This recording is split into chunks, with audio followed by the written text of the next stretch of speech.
Rohit Morani, one of the co-founders here with Office Hours. We help out a lot of individuals really think through career moves, whether it be banking, private equity, growth equity, corp dev, hedge funds, what have you. We believe that, of course, like materials are good, that like in the form of like a YouTube video, in the form of like a PDF. But the reality is, and kind of like how the world is shifting to, much more like one-on-one support. I mean, I have like a gym instructor, trainer, nutritionist, life coach, as well as tennis instructor. So I probably believe in it far too much, but it generally helps out when it comes to, of course, like really optimizing towards a goal. But Ri, would love to learn more on your end experience, and then of course, just frankly, how you got to Instagram and what that looks like. Yeah. So my name is Ri. I am 23. I started Wall Street Confessions when I was 19. So it's been like 4 years with this craziness. I've been working in fintech for the past few years, and I can't really imagine doing much else just because I kind of live and breathe the industry and marketing. And I'm really grateful that I've always been on the media side of things. I started Wall Street Confessions when I was in college, and I wanted to be an investment banker. And a lot of my friends who were going to like NYU and Columbia were following meme pages like Finance God and Liquidity. And I would like see these memes literally on like Facebook and Instagram. And I was going to like a very, very small school with like a 99% acceptance rate. Like, when I was getting into college, my goal wasn't like, oh, go to college and like get a really great banking internship. My goal was like, get it out of my parents' house first and then get a banking internship. So I had all of these like Ivy League target school friends, and they were reposting these memes, and I was like banging down the door of every like Goldman Sachs executive assistant or whatever, you know, and no one was replying to me. So I was like, I need to get really tactical with my approach to these people. And lo and behold, Wall Street Confessions was born literally out of just conversations I was having with friends. Initially, not a lot of people know this except for Trust Fund Terry on Instagram. The page was called Wall Street Texts because I was like really sad one day, and I was like texting my friend who's in banking, and I was like, I am going to buy a Dior sweater and drink a full bottle of Burgundy and no one can stop me. And I was like, oh, this is probably how people on the street like text. Maybe I should start a page. It didn't really work out. And it just kind of developed into this thing where I was like going to my friends and I was like, what is going on in your office right now that you can tell me that I can post on Instagram? And then I just got really lucky. Like a lot of the guys were like reposting my stuff, and I was growing at like thousands of followers a week. And it was just this crazy, crazy ride that I've been on now for a while. That's awesome. Wow. Did you ever think, I guess like overarching question, but do you ever think it's going to get to this point when it comes to scale? Kind of. I mean, like when I started it, I was definitely just like, I want to have these conversations and I'm excited. And my goal when I started was to get to like 10,000 followers, because back in the day, Instagram, when you got 10,000 followers, you could get the swipe up. And I was like, okay, so if I get the swipe up, I can like start selling merch and whatever. And then I realized though that the margins on any merch, especially like really good merch, is like you get $2 if you're lucky, right?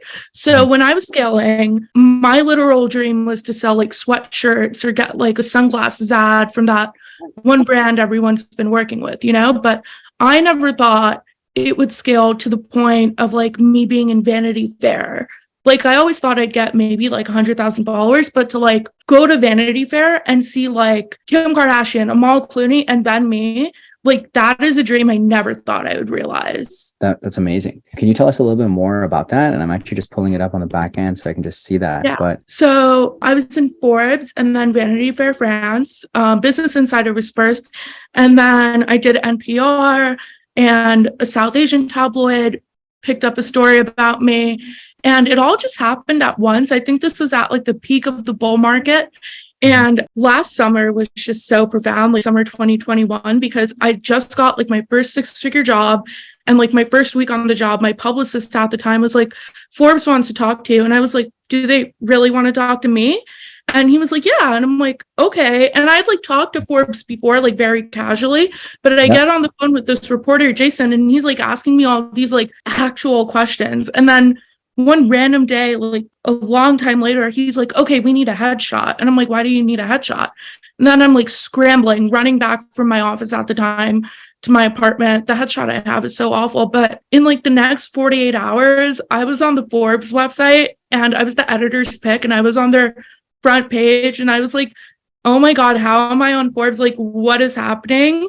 Because my publicist wasn't really a publicist, like he used this app called HubSpot and he sent out like hundreds of cold emails. So this one reporter took this interest in me, which led to an editor at Forbes being like, this is actually really cool, which subsequently led to like thousands of people like tweeting about me and like all these articles just coming in, because once you're in the news, you're in the news. And that's kind of how all of that happened. But my first article on Business Insider happened because I was just like DMing with the reporter and I was like telling him things that I noticed were going on. And by that point, I'd already been quoted in like Institutional Investor and like a bunch of others, but I was fully anonymous. But I think Business Insider was kind of that breaking point where it was like everyone wanted to know who I was and like what I was doing. And at the time I was 20 and I just turned 20. I had like no concept of anything. And I was like, I don't know if I like want to work on Wall Street. So I'm going to take this interview and we're going to see where it goes. Nice. That's awesome. And I guess, I mean, definitely like two sides to every story, right? What I've seen as, of course, on Wall Street Confessions, some of the posts, and I'm not saying like, I mean, well, it's eye-opening, right? I mean, there is that element of like, wow, like, I can't believe this was said, this was done. And did you see that kind of like escalate along the way from like when you first started to like, wow, there are actively people like confiding in me and just like sending me these messages? Yeah, I mean, it all started out like in really good humor. And then I think like my third or fourth post, which is now taken down because I took down like 1,000 things to do this massive rebrand, right? But like my third or fourth post was this woman like sharing a Me Too story with me. And I was like, this is really profound. This is like something that I wasn't expecting. I was just expecting to joke around about expensing and like loafers and whatever. And then these women were just flooding the gates. And then when people found out I'm a woman, like things got much more intense in that like women literally DM me and they're like, I'm under an NDA from XYZ Bank and I can't really talk about what's going on in detail, but here's what I can tell you. And just the things I'm hearing are like, they just continue to be insane. But I think the more of a media presence I get, the more people are generally a little afraid to open up to me because they're worried about like, I think like my peak was maybe like 2 years ago where I was in the media, but I wasn't in the media to the point where people thought that I was like psyoping them. Still a lot of inbounds, I'm sure, right? Messaging wise? A decent amount. I mean, what's always like really scary to me personally is like I get this specific message at least like 3 or 4 times a week where it's like someone's like, I'm on the desk and I want to kill myself. And I'm like, the day that I stop getting those messages, I'll be really happy because I'll know that like I've done enough for people to like, not want to feel that way. But like the first time it happened, I like freaked the fuck out and I was like posting the hotline on my story and I was like DMing a person and I was like, here's a hotline you can call, because at the time I was like, I'm a freshman in college. I don't know what you want me to say to you. And the inbound, as I grow, gets like deeply intense compared to like what it used to be, right? Because it used to just be like, this is what's happening to Lazard interns. And now, like, I might not get as many as like 5 or 6 confessions a day, but the quality is like much higher than the quantity. So I'll have like real people DMing me being like, can we set up a call? I'm going through something and I want to talk to you about it because I don't really know what approach to take. And then I kind of have to be the person, like, I don't really have value to add on a call, but like if you want me to connect you to someone or post something on my story, I can. Yeah. Have you ever thought about connecting with like BetterHelp, BetterUp on the back end and like doing something there? Yeah, but what I'll say is like I have several reasons for not wanting to connect people with BetterHelp. One of which is like I've been in therapy since I was 12.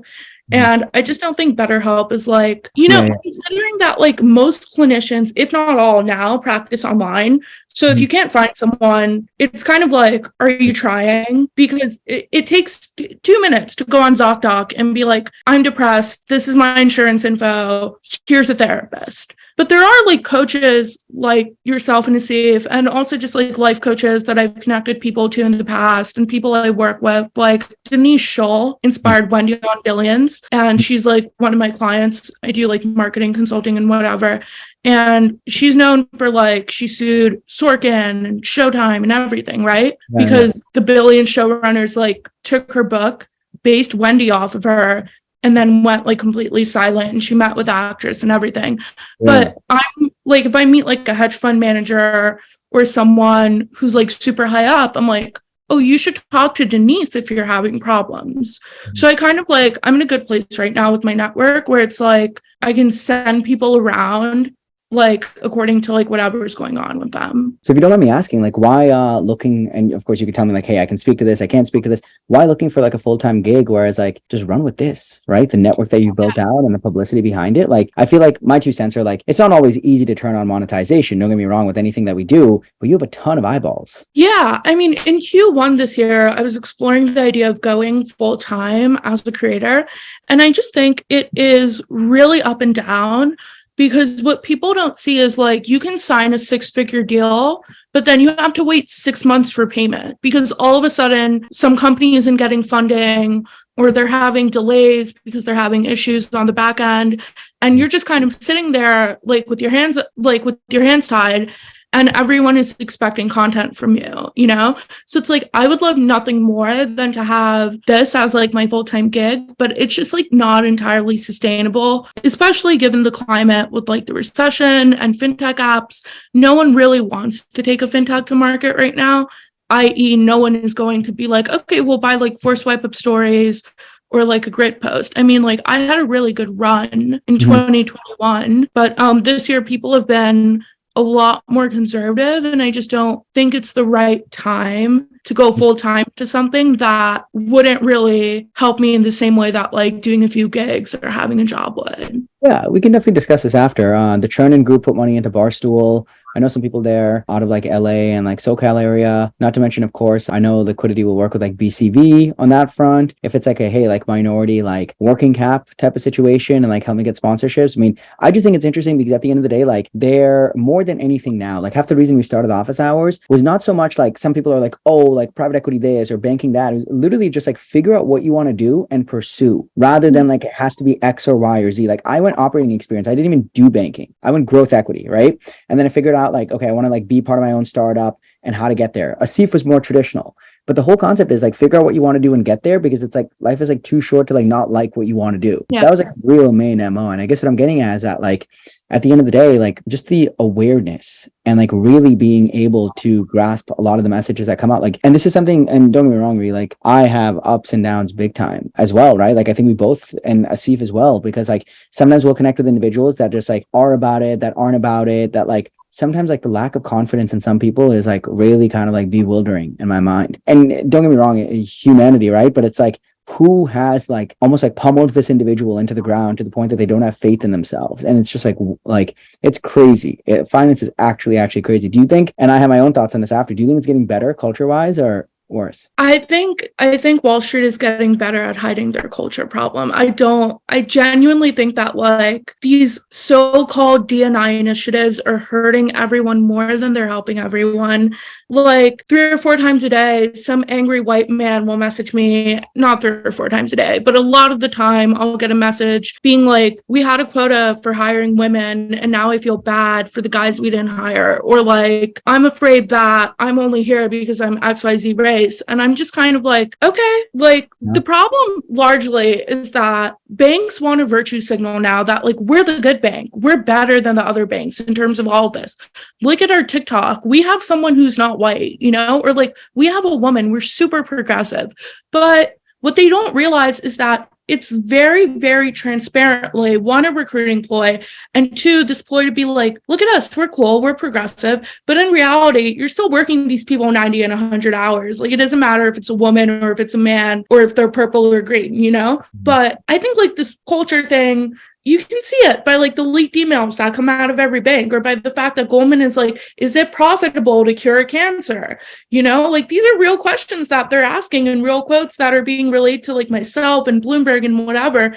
And everyone's like, the industry's changing, but like, is it changing for the better? And my answer would be no, because I still have people messaging me because they're even more confused now than they were 4 years ago. And I frankly don't think that's a good place to be in. Yeah, I'll be honest. I mean, I guess when I first gig out of school, I never really knew what like working a lot, tough, hard, whatever meant. And it took some time to like get an understanding of what that was, right? Kind of like, sure, my parents are immigrants, and like I always thought that I was like working hard, but like it never really meant anything until I got to finance and like a VP was breathing down my throat. And I even wrote about this earlier. Like I was a pretty bad analyst until like I really, really moved on to my second gig. So I'll never be against the hours. Like even at a startup, we put in a lot of hours just because like it's like your own, so you care about it more. So people are like, oh, you're gonna like I'm going to Dubai next week. It's like, oh, you're gonna be working. It's like I don't really know when I'm not working, right? So like probably. The other side of it is though, and this is what we hear sometimes, like elite boutiques are a little better at it. Sure, you work a lot, you play respect, right? The lack of respect for some of these institutions where it's like, hey, listen, like I know we promised you a certain amount of comp, but we're gonna give you nothing.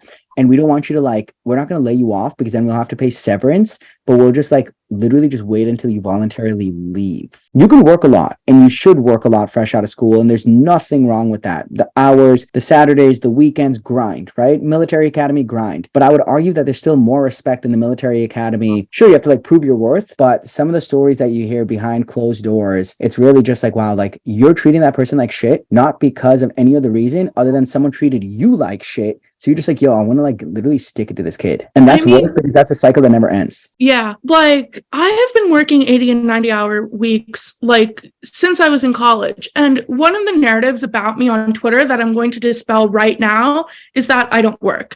I have this like very visceral, raw need to just like make money because you know who pays for my Cartier? Not my dad, because my dad works in a warehouse. Like I work 90 hours a week so I can like afford everything I want, do whatever I want. And that, you know, one week I'm working 90 or 100 hours. The next week I'm at Soho House or I'm like doing something really dope and it's like 2 p.m. and I'm getting Botox. You know why? Because I put in the work last week. I mean, I think a lot of people don't really respect the fact that you do have to work really hard. I have had my ass kicked in fintech. Like what you were saying about a boss just sticking it to someone else because they went through it. Like one of my previous bosses had like a serious fucking framework issue wherein he was pushing me around constantly. He came to face with me and I was like, I'm not going to take this from you. I don't know who you think you're dealing with, because when you're in marketing, you can be a little more entitled. And when you're in the startup world, you can just kind of be like, I'm not doing this and you're done in nicer ways, right? And he had the audacity to pass me on to the India team. And they would message me at like 11 p.m., 2 a.m., just being like, we need this done ASAP. And one day I woke up, I was just having the worst day. I started drinking at like 3 p.m. It was 11. I called my dad. I was like, I'm going to quit my job. I'm just letting you know. And then I messaged the CEO. I was like, hey, can we talk in the morning? And he's like, yeah. I put time on his calendar for 9 a.m. And I was like, you have no respect for anyone at your company. I quit. I'm gone. Like I've served my time in this, you know, area. And it's really unfortunate that like people just like have these bosses that they can't stand up to, because I think one of the most gratifying feelings is really, really going through it. And then one day just being like, I'm not going to go through it anymore because I've paid my dues. I had a sick title. I made all the money I really wanted to make. I have all the stuff I want. And now I'm just going to take a break and like be there for myself. Yeah, I think that really speaks to a lot of the individuals that, well, it should technically speak to a variety of individuals. Now, the question is like, I'll connect with my buddy about it. And effectively it's like, hey, listen, like individuals will get into banking for the cash. And what if there is no cash? But then he's like, bro, like, what are they going to do? Right? Like, are you going to go to tech? Are you going to go to a startup? Are you going to go to consulting? So the reality is that like, I don't know if like, sure, in some capacity, like finance may lose its like glory and popularity, but also at the same time, like, I don't know, because there are like 20,000 banking analysts and sure, like 2,000 private equity kids and whatnot. And like making that move is generally pretty difficult. But the question is like moving into banking is pretty difficult as it is. And a lot of people are motivated by money. And that could be for student loans, paying it off, like basically providing maybe like family hasn't before, or really just like being on your own, like pulling yourself by your own laurels. So like that makes sense to me, but there has to be an element, I think, and it would be interesting. I think that will actually shift in some capacities where like the institutions that treat people better will surface in that capacity. And maybe fewer and fewer people will go to the institutions that treat people like shit, or they'll just use it as a stepping stone. I mean, like, this is what I'll say. And like, I know what I'm about to say is a really like privileged take, but it's like, if you're only in something for the money, you shouldn't be in it. Like, if money is your only purpose for doing something, I would highly recommend just taking like 5 steps back and being like, how else can I make money? Because let's say you get a job in banking and you're really good at PowerPoint and you're really good at Excel and you're really good at finance, right? So it's like, take a step back. If you're so miserable working 100 hours and making, let's say like 125, right? And be like, do I want to go in-house somewhere and make like 70 or 85 for my first year and then just climb the corporate ladder that way? Because I honestly think that money shouldn't be the only driver in doing something unless you literally have no other skills and you can't get anything else done. But the interesting thing about working in finance and banking is that you need to have like 20 different skills. Like, you need to be relatively personable. You need to know how to like work your computer. You need to know how to like work well under pressure. And all of those skills transfer to like other jobs. So whenever people are like, I'm stuck in finance because I can't make money in another industry, I'm like, no, there are other industries for you to go into. Like, there's fintechs like Stripe and Plaid and whatever, they're hiring finance teams. They might not pay as much as banking, but you know what? Like, not everyone needs to live in New York. Not everyone needs to like live in 200 Water Street in FiDi. Like, we're just like drilling this monolithic thing into our heads where it's like, I need to live in the city. I need to live in a high rise. I need to watch by the time I'm 27. Like, these are all stupid things. I mean, over your well-being and your health, nothing really matters, in my opinion. So if money is someone's sole driver, I always tell them, like, just walk back from it a little and look at this big picture. Like, what else could you be doing with your skill set and what you're qualified? And also, what I will say is that like traditional employers fucking love bankers. Like, bankers are like very easily hired outside of finance and banking, because it's like, oh, if you can take like 100-hour week and you can take blah blah blah, like whatever like traditional quiet job is like out there for you, it's probably going to be a cakewalk and you're probably going to be much happier. What we find is honestly, if you're motivated by money, right, that's a good, like, in a way, like, sick of discussion, like, first step, right? It's kind of that like shiny object. It's literally just like, so I think Walmart has this thing like that pricing scheme, right? Where they're like almost lose money on their like sticker face, right? If they're selling like a big, like, I don't know, yoga ball for like 99 cents, they'll lose money on that just so you lure into the department and then effectively start looking at the other stuff. So the reality is that if that's your shiny object, you're like 125 grand, it might get you there in the first place. Then you realize how much taxes take out in New York City, right? We know kids making like literally like not even like, it used to be 5, 6, 7. I know kids making 900. I know, like, guaranteed, right? And then like of that, like 450 is like taken out. And then you pay your taxes, and then you pay, taxes, rent, cost of living, the fact that you leave your New York City like apartment and you lose like $100. It used to be 20 when I was like 21. Now it's like 100, literally. I think I spend more on coffee sometimes than like crazy stuff, right? I went out earlier. I spent $100 already today. I like got coffee and got my hair done, and I was like, oh, okay, great. Like, this is what living here. 4 p.m. Forget about dinner on a Friday night would be another like 200 per, like. Well, I don't pay for dinner. I'm a girl. No, I mean, I get where you're coming from though. It's like, I was making 125. My take home should have been like 4,000, let's say 5,000 after taxes. It was like barely $3,000. And I had like rent to pay. I had bills to pay. I have my Saks credit card. I was like, why am I doing this to myself? Like, this is miserable, because like, I was really excited about fintech money initially, but now that I'm like getting older and I've like seen a bunch of companies like literally collapse, I'm just like, maybe I'm like not so much in this for the money anymore, because I could work for any schmuck at any fintech firm and like make 6 figures, but like post-tax, post like living in New York, like, is it worth it? Yeah. No, not in my opinion. It's the shiny object, kind of like mentality. So like, get you in the door. But the reality is that like, if you're pulling your late hours and whatnot, where's the fulfillment? Because the reality is that like, if all of a sudden you're working a late night and you're like, oh, I'm in it for the money, and you look at your pay stub and you figure out how much you're really getting, that's going to make you more depressed. I'm sorry. Then it's going to make you more rejuvenated to be like, oh my God, I'm making so much cash. Let's go. Like, it just won't, because the reality is you're going to look at like the federal tax line. You're going to look at the city tax line. You're going to think about your rent. You're going to think about like, wow, am I going to go out again this weekend and spend like a few $100 and then be hungover on Sunday and then all of a sudden have to be back in the office, that would literally make me sad rather than like make me more rejuvenated to keep working. So like we don't make much here at office hours at all, but the whole concept is like equity value, long-term, potentially sell something like this, potentially get to the point where it's like ordinary income versus capital gains. Capital gains tax is at what, right? Like you can actually take home more money like that rather than, of course, like, oh, W-2 income, like 900 turns to like 4, like great. What I would also say is just that like the more money you make, like it's never going to be enough for you. Like I remember when I was banking like $40,000-$50,000 a month and I was just like buying whatever I wanted and doing whatever I wanted. Now I'm like, if my bank account has less than $10,000 in it, I will literally have a panic attack. And this is coming from someone who didn't see $100 until they were 19. You know, like the more you get trapped in this like vicious cycle of like, here's a lot of money. Oh, never mind. That's not a lot of money for me anymore. And it's just kind of like money can get you in the door, but it's like once you're in the door, you have to figure out like if what you're doing is like what you want to be doing in 10 to 15 years. Sorry, was it 40 to 50K from Wall Street Confessions? Yeah. And other stuff. I was like, marketing last year was a really good year for me.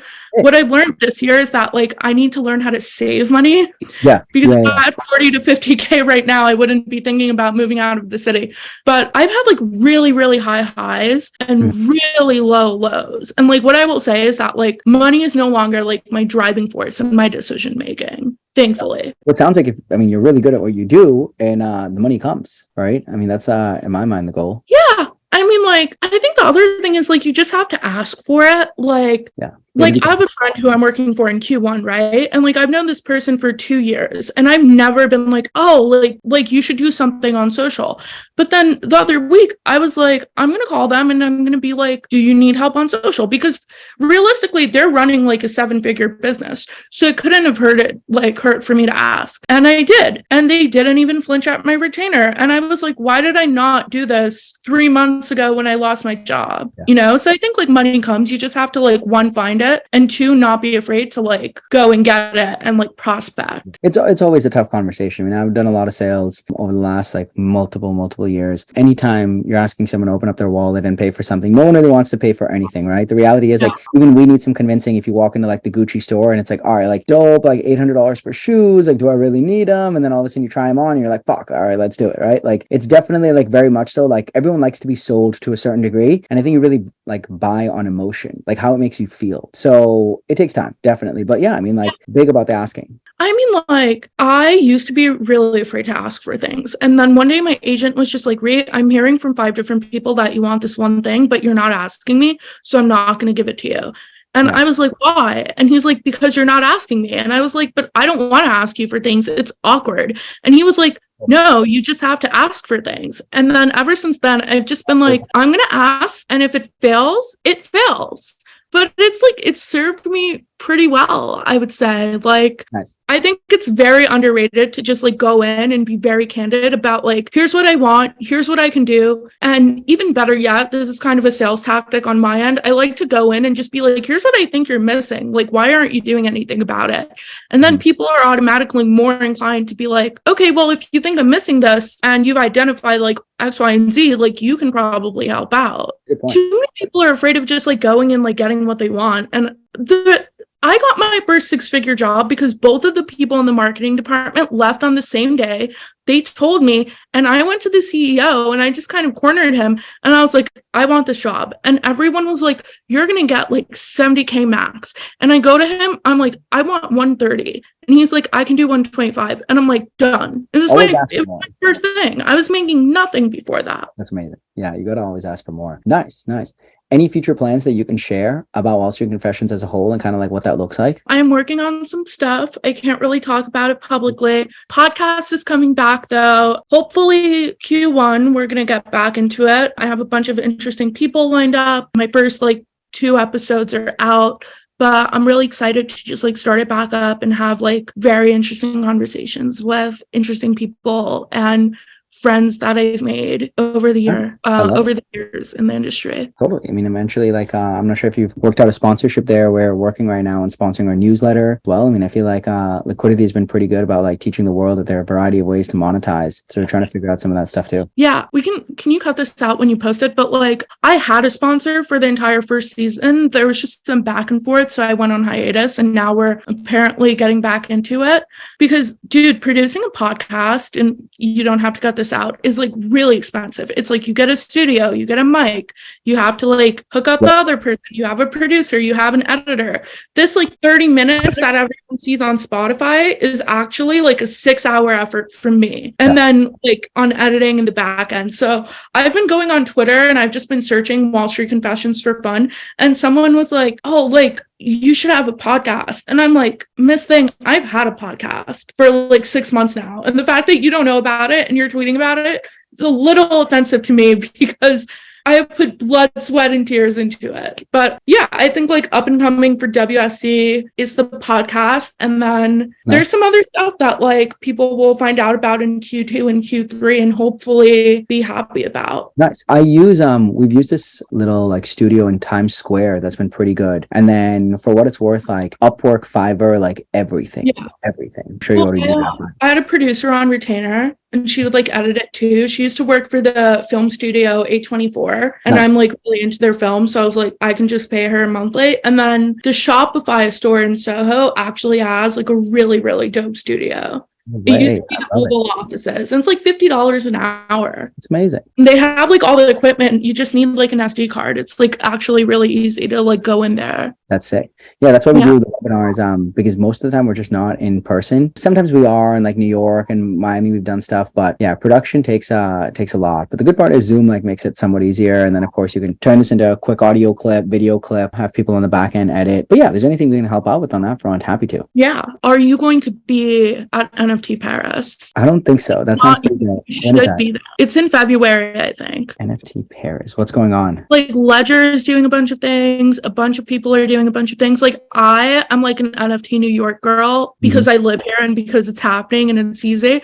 But I'm personally really excited about NFT Paris. I have a ledger and I'm just all about like crypto and stuff. And I'm just really excited to see the industry on a different continent for once because like Bitcoin Miami, Ethereum Denver, NFT New York, like I've seen all of these things, but I think NFT Paris is going to be like particularly dope. Like I like really want to get some Wall Street Confessions NFTs up and running. My cousin specifically and a bunch of his boys run Delphi Digital out of I don't know if you mentioned this at all, but out of like Puerto Rico and New York and stuff like that. So they just send people to a lot of these things. And then we see a lot of it in Miami for like NFT Basel and whatnot, but that's pretty sweet. Yeah. I mean, I think like crypto is very underrated. And like right now, like the exchanges are crashing, whatever. But like what I will say is that like if you have your money on your ledger and if you're being very proactive and not using stupid things like FTX,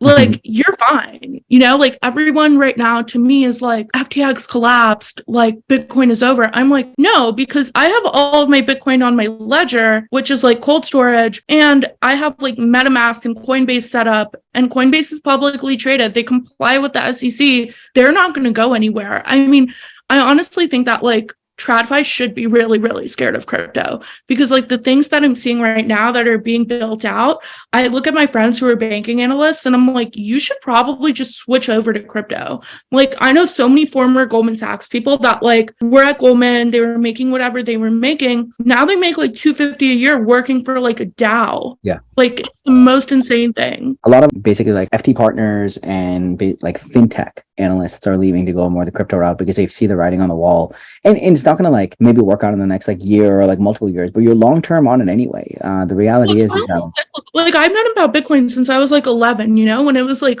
on Silk Road. And I found out about it from some shady dude on RuneScape who was like, yeah, it's like a few cents right now. And I was like, what's a Bitcoin? And then I got older and my younger cousin who's like, oh God, he's like 21 now. But back in the day, he was like, you know, marginally younger than me. He sold Bitcoin when he was 16 for like $17,000. And I was just like, that is mentally insane to me. Like, that's a lot of money for someone that age. And the writing definitely is on the wall. I mean, like with AI and everything, like I wouldn't be surprised if like a lot of finance is taken over by AI. And then there's just a lot of people like fact checking it and making sure that everything's okay and like putting the finishing touch on it. Like, I don't think that we're going to need as much manpower as we think we do need in like the next 5 to 10 years. I don't disagree. Definitely not, because I think at the end of the day, there are already programs out there that can effectively model analyses for you and get an understanding of like various assumptions and putting them in and spitting out what, like a PowerPoint, like an Excel doc, and then getting an understanding like, hey, listen, like this is what you've paid before for assets in the past. This is according to like your standard assumptions of the last 20 years, what you're going to pay in the future, probability wise. Like I totally see that ramping up, because correct me if I'm wrong, a lot of banking analysts during the day aren't really doing much until like later in the afternoon and evening anyway, right? I was dating this VP when I was in college, and he was older, had this like really sick place, whatever. We were just talking, and he was like, working in finance is not so much about the work itself. It's just about like the pressure of waiting for the work to come in. Yep. And that's like what gets to people. And I was like, that's like really interesting, because like when you're younger, you just operate under the assumption that you're working a full 90 to 100 hours. But like most of my friends are just like, I can't go out because I'm waiting for comments. And I'm like, but you're waiting. And they're like, no, I have to sit here and wait and be sober for when they're in. And I'm like, oh, okay, now I understand why you're paid so well, because you just sit around and wait for things to happen.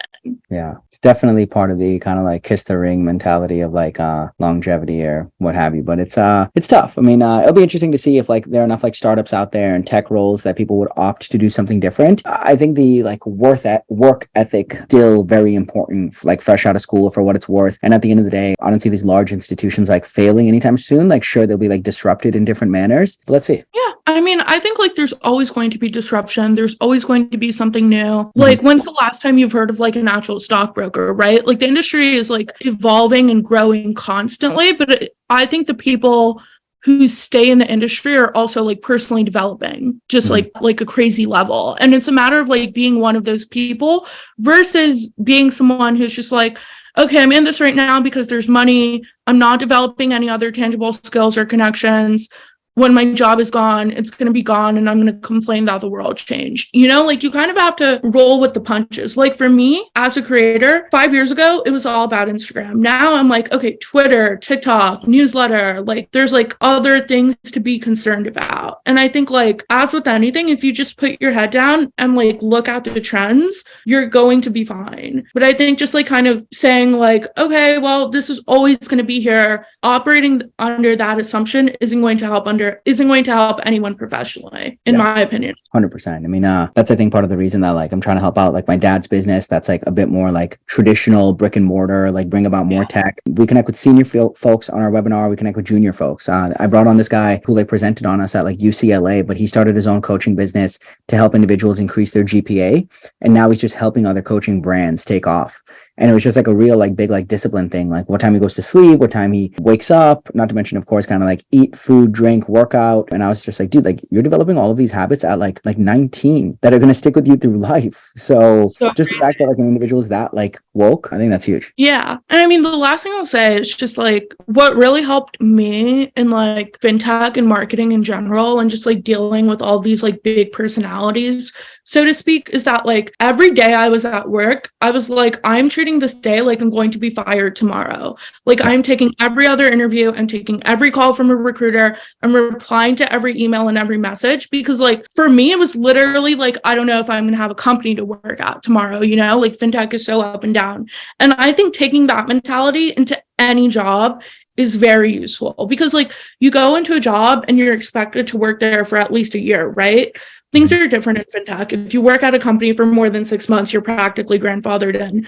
But like, what I would say to people is like, if you have that mentality, you're never going to fall behind, because it's like, if you're optimizing consistently for change and growth, like you're going to be fine. But if you just go into a job and you're like, I'm totally going to be fine for the next year or two working here, like you're really quickly going to fall behind. So is your performance if you get lazy and if you get too comfortable. Like things are really unpredictable. all. Yeah, the world moves far too fast, and like, what do they say? Like, the only constant is change, right? Yeah, totally. Cool. Thank you so much for joining. I look forward to seeing what comes out of WSC. Yeah, look forward to definitely keeping in touch. Let us know about. I mean, I'm interested to see that Shopify studio, and then if you ever need any help on that kind of stuff, happy to stay in the loop because we do a lot of it too. Yeah. Well, I was actually hoping to have you or Asif on the pod. So when I'm like back up and running, we can like connect to see. Yeah, we can do it either in Miami or New York. You let us know. If we do it in Miami, I'm going to be drunk. So it should be New York.